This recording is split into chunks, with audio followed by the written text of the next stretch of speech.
नाज़रीन मोहतरम, आज उर्स पाक का जो है वो तीसरा दिन है और उस शाकान मुस्तफ़ा का ठाठे मारता समुंदर जो है वो लाहौर की सरज़मीन पर बाबा जी की बारगाह में हाज़िर होने के लिए जो है वो आ रहा है।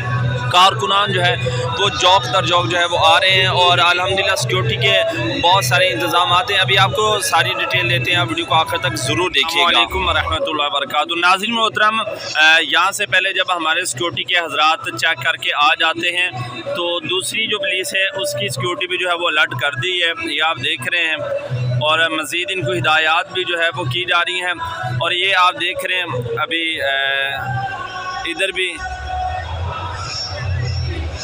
ये सिक्योरिटी के हज़रात यहाँ पर मौजूद हैं, ठीक है, पुलिस वाले यहाँ पर और आगे भी उन्होंने खड़े किए हुए हैं। और यहाँ पर जो है फिर थोड़ा सा अगर आप आगे जाएं तो यहाँ पर फिर आपको जो है वो सिक्योरिटी के हज़रात मिलेंगे। आप देख रहे हैं तहरीक लब्बैक पाकिस्तान के जो है वो उर्स बाबा जी का जो है वहाँ पर पुलिस की जो है वो मतलब एक भारी नफरी जो है वो तयन की गई है उर्स को